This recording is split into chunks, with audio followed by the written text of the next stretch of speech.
Hold it right there. Who are you, and what is your business with Gadden? Calm down, Zerdra. Nobody's going to try anything here in the middle of our own base. It would be a suicide mission. You're too trusting, Gadden. Brezhik and his Vulkars want you dead. Anyone we don't know is a potential threat, and it's my job to make sure you're safe. Do you want us to start attacking strangers on sight, Zerdra? Like the Vulkars do? I will never let it come to that. Now step aside and let them pass. As you wish. You can speak to Gadden if you want, but I've got my eye on you. You try anything and you'll be vaporized before you can say Vulkar spy. You'll have to forgive Zerdra. Ever since Brezhik and the Vulkars began this war against us, she's been a little overzealous in her security duties. The problems with the Sith haven't helped things. Zerdra seems to forget that I know how to look after myself. Now, how can I help you? A foreign army invades Terrace, declares martial law, and locks down all travel to and from the planet? You damn well bet I have a problem with that. If the Sith ever moved in down here, all the swoop gangs would unite against them. We'd use hit-and-run guerrilla tactics to pick them off. Their casualties would be enormous. Don't fool yourself. The Sith would never commit to that kind of operation. They'd probably do something much more grand and deadly. But so far, the Sith have stayed out of the lower city, and our strength is wasted on this stupid gang war. I tried to explain this to Brezhik, but he and his Vulkars won't listen. The escape pods? You know, I heard the Sith have been asking around the upper city about them as well. But you don't look like you're with the Sith. They might be spies, Gadden. They might be working for the Sith. Calm down, Zerdra. If the Sith thought we knew anything useful, they'd have a battalion of troops kicking down our door. No, I think this off-worlder has his own agenda. I suppose I could tell you what I know. It's not like it could do any harm to me or my gang. But it might cause problems for the Vulkars, and that's okay in my book. The Vulkars stripped those pods clean within hours after they landed. It's too bad we didn't get there first, considering what my spies reported the Vulkars found. A female Republic officer named Bastila survived the crash. We Beks don't believe in intergalactic slavery, but the Vulkars aren't so picky. They took her prisoner. Normally, the Vulkars would take a captured slave and sell them for a nice profit to Davik, or an off-world slaver. But a Republic officer is no ordinary catch. I still think Bastila is just a Republic officer. That could work to our advantage. Maybe she'll even figure out a way to escape from the Vulkar base on her own. She's too valuable to leave with the Vulkar scum at the base. Brezhik's probably got your Republic friend hidden away somewhere safe until the big swoop race. You'll never find her. I'm afraid your friend has become a pawn in Brezhik's game to take over the lower city. He's offered her up as the Vulkar's share of the prize in the annual swoop gang race. By putting up such a valuable prize, Brezhik hopes to win the loyalty of some of the smaller gangs. Their numbers will allow him to finally destroy me and my followers. So how do you propose we go about rescuing Bastila then? Well, we can't fight all the gangs. The only hope you have of rescuing Bastila is to somehow win the big season opener of the swoop race.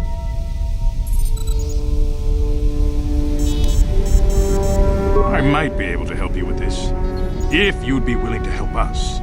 We both have something to gain here, and much to lose.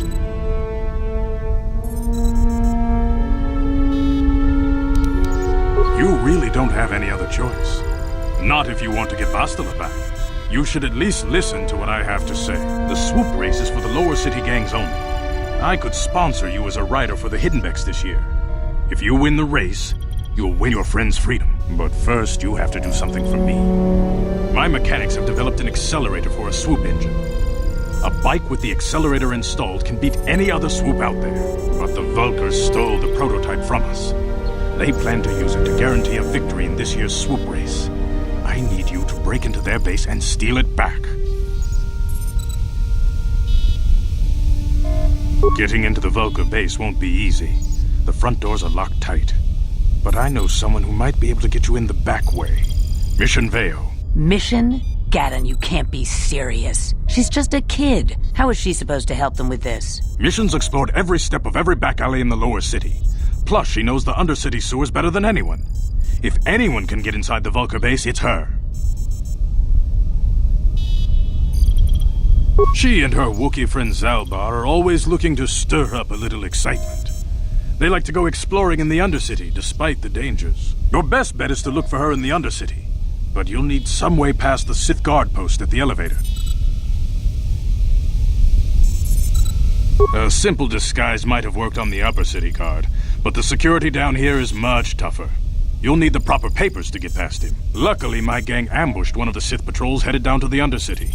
They never made it, and their security papers fell into my hands. Since we're working together now, I suppose I could give them to you in exchange for your uniforms. With the security papers, you won't need a disguise anyway.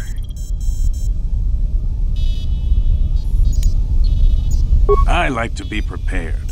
Eventually, the Sith are going to try to drive us out of the Undercity. Sith disguises might give my people the edge we need in a crucial battle. Good choice. Thanks for the uniforms. You won't need them with these security papers anyway. Now, is there anything else I can do for you? Your time would probably be better spent going after the prototype swoop engine the Vulkars stole from us, but I'll answer your questions if I can.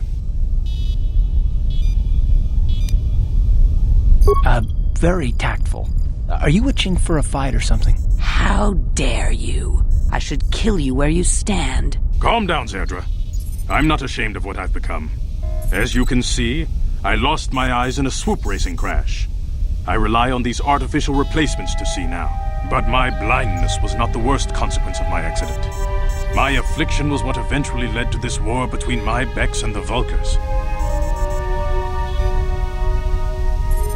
When I lost my sight in the swoop bike accident, everyone assumed I would step down as leader of the hidden Becks and let Brejik, my most trusted follower, take over. But with my ocular implants, I can still see well enough to lead this gang, and I knew Brejik wasn't ready to take over yet. Unfortunately, Brejik didn't agree with me. In a rage, he left to join our arch-rivals, the Black Vulkars. A lot of the younger gang members followed him, and soon he and his followers had taken control of the Vulkar gang.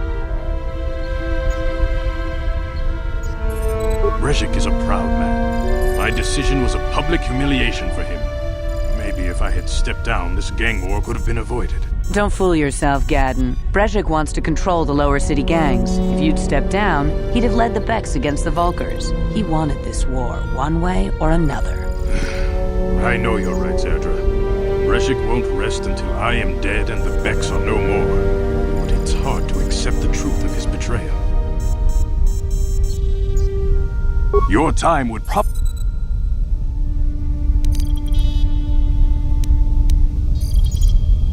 Not while the Sith quarantine is in place. Even the fastest smuggler ships can't break the blockade of the fleet surrounding the planet without the proper launch codes. Any ship leaving the Terrace atmosphere without the proper codes would be instantly disintegrated by blaster cannons fired by the Sith fleet's automated targeting systems. Feel free to come back anytime. We're not like those Vulkar savages. Strangers are welcome in the Beck base.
Hold on there, civilian. Only those with official Sith business are allowed into the Undercity. Unless you've got the proper security papers, you better just turn around and go back the way you came.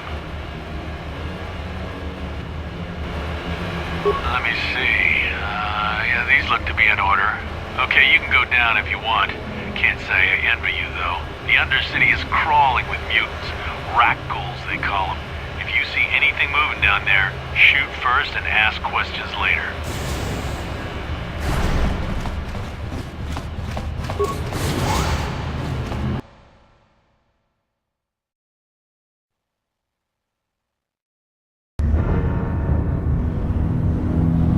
You there, Upworlder! Anyone using this elevator has to pay the toll. Yeah, this is our elevator. If you use it, you gotta give us something. I don't believe this planet. Even the beggars are trying to shake us down. 5 credits! That's what it costs to use our elevator. 5 credits! We are the outcasts, banished and reviled by those who dwell above.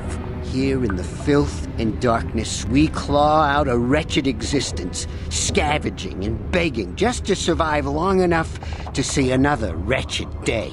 This is our village. We live here in the Undercity. You have to pay us 5 credits for using our elevator.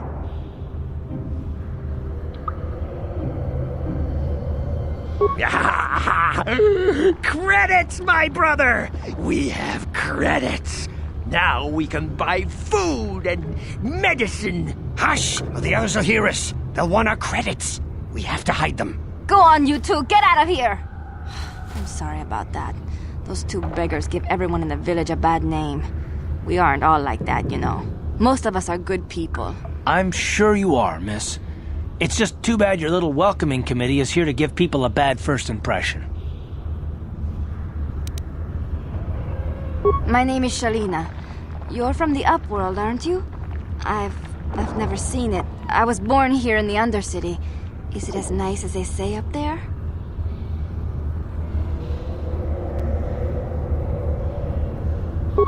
I've never been to the surface, but sometimes I think I can see it in my dreams. The sun, the sky, the stars. It all sounds so wonderful. Gendar, the leader of our village, tells me I should spend more time trying to improve things down here and less time dreaming about something I can never have. Maybe he's right. You probably think I'm a fool, having dreams of a place I've never even seen. But when I was little, Rukil used to tell me stories of what it was like up there.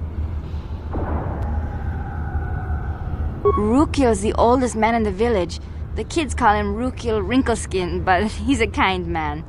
He used to tell me the greatest stories when I was a little girl. I still like to listen to his tales about the Promised Land, even though I know they're just legends, but it helps to make the Undercity seem less dark somehow.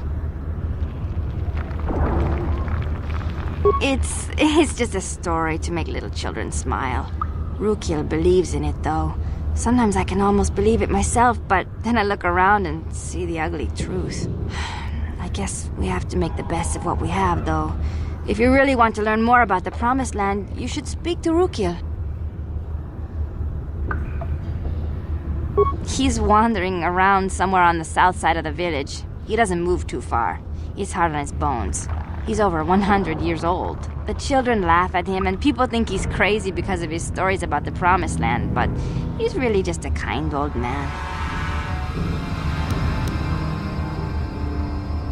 He'll be somewhere in the village. I couldn't say where for sure. He's always busy doing whatever he can to make the lives of the other villagers easier.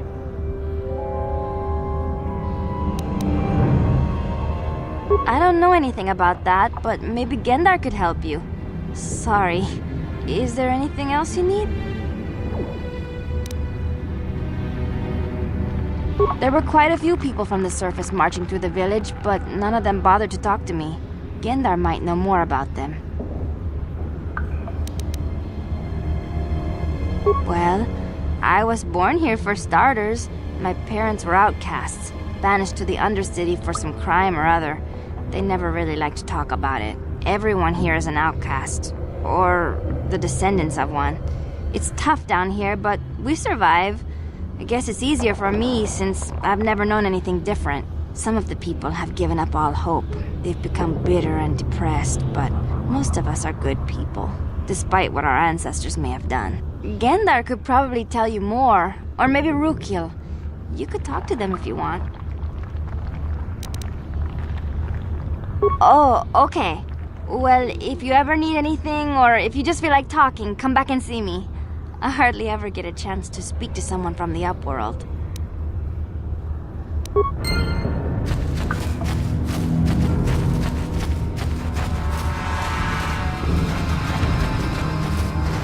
Wait, Upworlder! You can't go through this gate. There is too much danger and suffering beyond. For your own sake, turn back. I am Isala, healer of this village. I use my knowledge and what little resources we have to care for the outcasts who are sick or injured. But despite my medical training, there is nothing I can do to help the poor souls locked on the other side of this gate. The villagers infected with the Rakghoul disease are quarantined beyond this gate. It's only a matter of time until they transform into horrible creatures that would destroy us all. So you just lock them away in a cage? For the sake of the village, we have to keep the infected ones locked away. And when they finally do transform into Rakghouls, we'll let them destroy each other. Nothing can be done for the infected villagers. Even the serum to counteract the Rakghoul disease wouldn't be any use now. Nobody would be foolish enough to risk going into the pens to give them the cure. The infected ones could transform into Rakghouls and attack them at any moment. If you have questions, you should speak to Gendar. He's the leader of this village. All my attention has to stay focused on trying to ease the suffering of those within the village. But despite my medical training, there is nothing I can do to help the poor souls locked on the other side of this gate. If you have questions, you should speak to... But despite... Farewell.